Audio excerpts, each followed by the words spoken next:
todas as atividades, há profissionais com a mentalidade mais conservadora ou mais progressista, e ambos têm seu valor, claro. Nos dois lados, há vantagens e desvantagens, como tudo na vida. Os mais conservadores valorizam os clássicos, trabalham com técnicas que já foram amplamente utilizadas e cujos resultados são conhecidos. Contudo, por outro lado, não se abrem ao novo e permanecem em sua zona de conforto.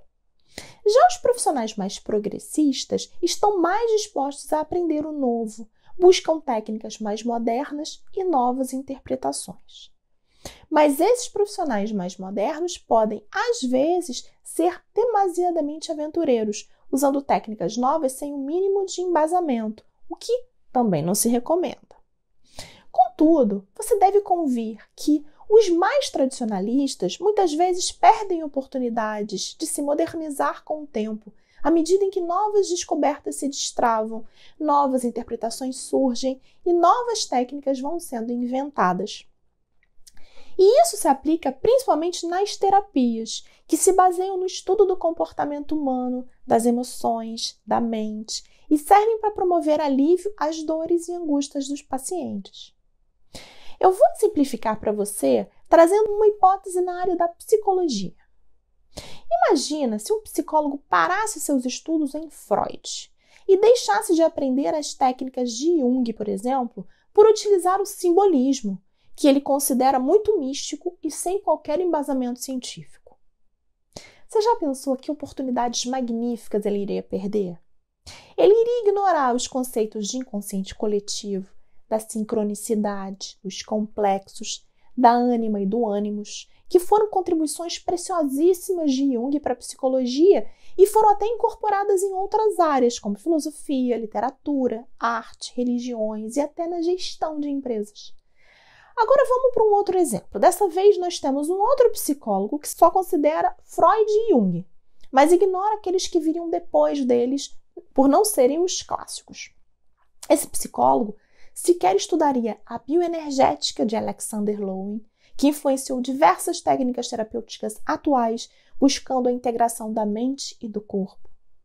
Esse psicólogo ignoraria os ensinamentos de Hellinger sobre a constelação sistêmica familiar, que tem trazido maravilhas no âmbito das terapias familiares, a ponto de ser admitida pelos tribunais de justiça dos vários estados, na mediação de conflitos, especialmente nas varas de família. Você sabia disso? Bem, quando eu elogio essa mentalidade mais aberta, eu não quero dizer que o profissional deve utilizar todas as ferramentas disponíveis, mas sim que ele ao menos se disponha a conhecer sem preconceitos e admita os bons resultados quando se depara com alguma dessas técnicas eficientes. É muito comum as pessoas já criticarem antes de sequer conhecer as técnicas e metodologias, e isso não deve acontecer no âmbito das terapias.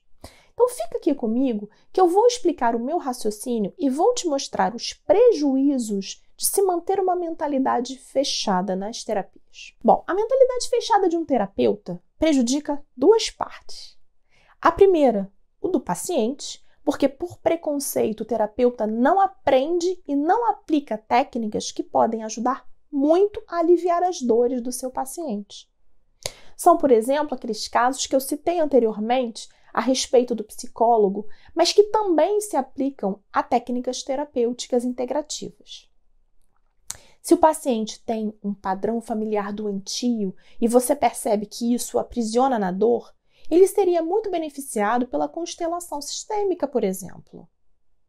Ou, se o paciente possui visivelmente bloqueios físicos e energéticos, a técnica da bioenergética e suas derivadas poderia ajudar bastante. Esses são apenas alguns exemplos dentro das hipóteses que eu mencionei lá atrás. Mas aí, se o terapeuta tiver a mentalidade fechada e deixar de aplicar determinadas ferramentas porque sequer se interessou em conhecê-las, o paciente deixa de ter resultados, fica estagnado e desmotivado e larga o tratamento. E a segunda parte prejudicada é o próprio terapeuta. Sabe por quê? Porque, como nesse caso que eu falei, em que o paciente fica estagnado e desmotivado, ele acaba abandonando o tratamento, como eu falei, e você, além de perder pacientes, ainda deixa de receber novas indicações, porque é bem provável que esse paciente fale mal do seu trabalho ou, na melhor das hipóteses, deixe de falar bem.